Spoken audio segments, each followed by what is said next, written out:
Doctor साहब, वज़ीर ख़जाना शौकत तरीन साहब कह रहे हैं कि अपोजिशन के साथ चार्टर ऑफ इकॉनमी पर बात करने को तैयार हैं। इससे मुराद क्या है और क्या अपोजिशन के साथ दीगर मामलात पर भी आने वाले दिनों में हुकूमत बात करेगी? ये तो जरदारी साहब का लफ्ज़ है, चार्टर ऑफ इकॉनमी, मीसाक मईशत और जो है वो मीसाक, फिर उसके बाद शहबाज शरीफ साहब का भी है। इमरान खान साहब तो इससे हमेशा गुरेजा रहे हैं और वही कहते रहे कि अगर मईशत पे बात होगी तो ये तो एनआरओ होगा और जमहूरियत पर भी बात करने को तैयार है। हाँ, बात करने के लिए तैयार है, मगर असल बात वो जो है ना, वो देखें कल ख्वाजा आसिफ साहब तशरीफ़ लाएंगे असेंबली में और ख्वाजा आसिफ साहब जो हैं वो कल उनकी तकरीर, आज वो रिहा हो गए और कल उनकी तकरीर होगी। तो इमरान खान साहब को मैं दोबारा जो बात बार बार उन तक खुद भी पहुंचाता हूं और यहाँ शो में भी उनसे, कि उनकी जो कामयाबियां हैं उनकी टीम उनको नहीं गिनवाती और वो कामयाबियां जो हैं वो ये हैं कि मईशत के अंदर क्या कोविड के दौरान मुल्क चलता रहा, बाकी मामला जो हैं, लेकिन दूसरे जो मसाइल हैं वो इतने ज़्यादा सामने उजागर हो जाते हैं। मिसाल के तौर पे गिरवी रख दी एयरपोर्ट्स और ये सब, इनकी कोई वजह बयान करना भी तो किसी का काम है ना, कोई वजह बयान करे बजाय इसके कि वो गालम गलूच में सारा वो, तो वो उनके जो पॉजिटिव काम है उनको आगे लाया नहीं जाता और उनकी टीम जो है वो दूसरे कामों के ऊपर ज़्यादा तवज्जो देती है। ये जो वैक्सीनेशन का इशू है ये बड़ा प्रॉपर पाकिस्तान के अंदर कोविड के अब देखें फिगर्स तो अल्लाह ताला का बड़ा एहसान रहा है पाकिस्तान पे। तो अब उस पर सियासत पे थोड़ी सी बात कर लेते हैं अभी, लेकिन पहले तो मैं आपको ज़रा ये बताऊं, 2-3 वाक़यात बड़े अहम हो रहे हैं और 2-3 वाक़यात बड़े अहम, बहुत अहम, दूररस नताइज इनके मुरतब होंगे। एक तो ये है कि भारतीय वज़ीर आज़म नरेंद्र मोदी की जो कॉन्फ्रेंस थी, जो उन्होंने मुंतखब तमाम रहनुमाओं को तो नहीं बुलाया था, 14 सियासी जमातों के रहनुमाओं को उन्होंने बुलाया था, मकबूजा कश्मीर के, और उसमें 4 वज़राए आला थे ग़ालिबन, महबूबा मुफ्ती साहिबा थी, फ़ारूक अब्दुल्ला साहब थे, ग़ुलाम नबी आज़ाद साहब थे, उमर अब्दुल्ला साहब थे और बाकी जमातों की भी नुमाइंदगी थी उसमें। वो मुलाकात नाकाम हो गई बुरी तरह और उसका कोई एलामिया भी जारी नहीं हुआ और अंदर जो है वो झगड़ा हुआ है। बाहर आके जो मर्जी कहते रहे आई बातें, लेकिन अंदर जो है वो झगड़ा इस बात पे हुआ है कि महबूबा मुफ्ती साहिबा ने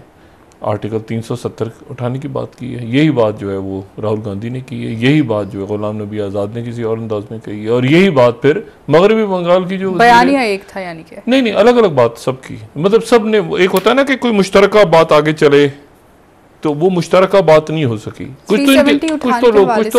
तो अपने 370 तो ख़त्म कर चुके हैं ना। बात ये सारी, मैं जो बात आपसे कह रहा हूँ कि अल्ताफ़ बुखारी साहब इनके अपने थे, ठीक है, कुछ पार्टियाँ इनकी अपनी थीं,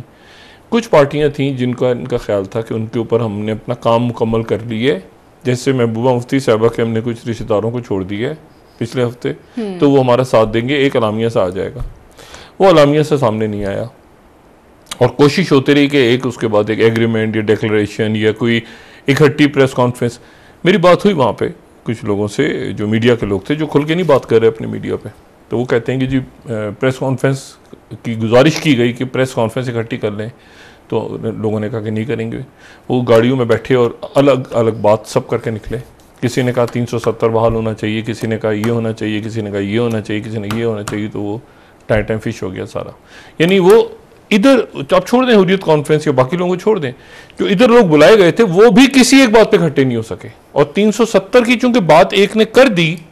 और ममता बनर्जी ने मगरबी बंगाल से आवाज उठा दी, ठीक है, तो और राहुल गांधी ने भी कर दी और फिर उसके बाद महबूबा मुफ्ती ने भी कर दी, अब उसके बाद फारूक अब्दुल्ला भी मजबूर होंगे उसको करने के लिए, गुलाम ने, तो ये सारा ठुस हो गया प्लान। और इसको अटेंड करने के लिए वहाँ से हंगामी तौर पे आए थे अदिति डोवाल साहब, दुशंबे से, दुशंबे में थे ना, दुशंबे में वो जो कॉन्फ्रेंस हो रही थी, तो ये तो हो गया मामला ठुस। और ये इसको किसी ना किसी तरह से कामयाब होना चाहिए था ताकि एक बात आगे तो बढ़ती, किसी ना किसी अंदाज में बात आगे बढ़ती, मुज़ाकरात का ख़त्म होना, डेडलॉक हो जाना और किसी बात पे इत्तेफाक ना होना और ये जो बात मैंने भी वहाँ के एक उनके एक मीडिया ग्रुप के बड़े सीनियर उनसे पूछी, तो वो मुझे कहते हैं कि यार ये बात हो रही थी कि प्रेस कॉन्फ्रेंस किसी तरह हो जाए, कोई अलामिया जारी हो जाए, कोई एक साथ बात कर लें लोगों से खड़े होकर, तो लेकिन चूंकि तो फिर ये हुआ कि वो माइक लेके सब गाड़ियों में बैठे, उन्हें वो साथ खड़े होकर बात भी नहीं करेंगे एक दूसरे के, मतलब यहाँ तक इख्तलाफात पैदा हुए। सही। अच्छा, अब ये जो तो एक अगर इत्तेफाक राय पैदा हो जाता तो उसके नतीजे में कोई बात आगे बढ़ती किसी न किसी अंदाज में, जो कश्मीर के लिए, मकबूजा जम्मू कश्मीर के अवाम के लिए कोई अच्छी खबर लेकर आती। लेकिन अब वो इलेक्शन होगा नहीं होगा, 370 कैसे हटेगा, रहेगा, क्या होगा, क्या वो चूं चूं मुरब्बा बन के वो एक ख़त्म हो गया मौका। और अब जाहिर है कि अगली मीटिंग कैसे होगी, जब कोई एजेंडा है तो इसमें तो तय ही नहीं हो सका, और सब जाके अपनी अपनी बात करेंगे मीडिया पर। तो ये तो हो गया ठुस। दूसरी जो बात है जो बड़ी अहम है वो ये है कि थोड़ी देर पहले सदर अशरफ गनी जो है वो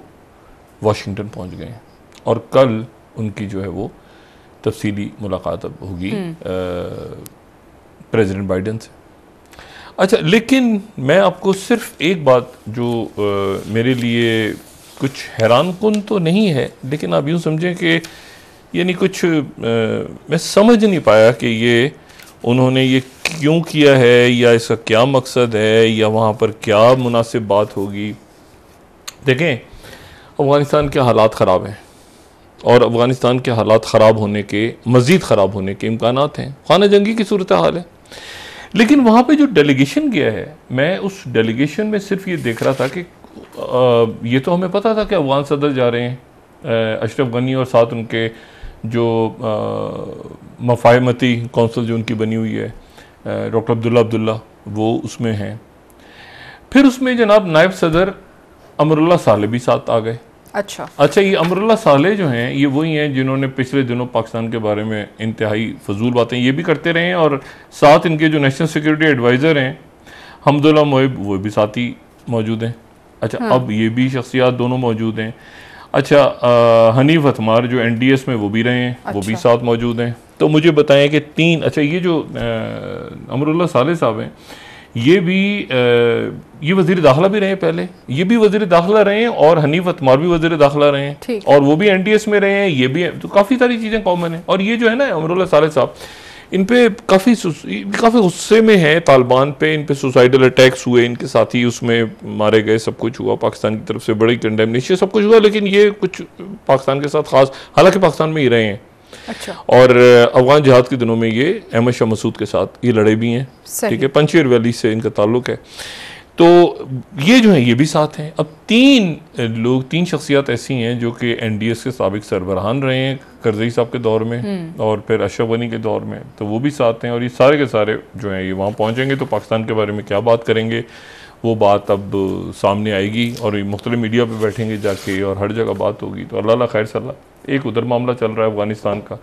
जो कि बहुत ज़्यादा पेचीदा हो गया है। लेकिन मैं आपको सिर्फ एक बात बताऊँ, ये जो अफ़गानिस्तान का मामला ख़राब हो रहा है ना, इस अफ़गानिस्तान के मामले की ख़राबी को मुख्तलिफ मुल्क मुख्तलिफ अंदाज में देख रहे हैं। मतलब मिसाल के तौर पे एक जो तासुर है वो ये है कि जी इसमें अमेरिका शिकस्त खा गया। अमेरिका, ये तो एक आम तासुर बन रहा है ना कि अमेरिका शिकस्त खा गया, देखें इतने सालों के बाद वो गया और उसे कुछ नहीं मिला, और उसके फ़ौजी हार गए और मारे गए, और ये हो गया और वो हो गया, और इतने ट्रिलियन डॉलर्स का नुकसान हो गया, और ये हो गया। लेकिन ये जो बदअमनी है, ये अगर यहाँ पे हालात ख़राब होते हैं, ठीक है, उन्होंने ताजिकिस्तान की सरहद पे शुमाल में जाके उन्होंने वो रोड ब्लॉक किए, ठीक है, ये बात हम पहले भी कर चुके हैं। और मैं आपको सिर्फ एक बात ये बताऊं कि इसमें जो सबसे ज़्यादा अगर अफ़गानिस्तान की बदअमनी में किसी का नुकसान होगा या नुकसान पहुंचाए जाने की कोशिश होगी तो वो चाइना को होगी।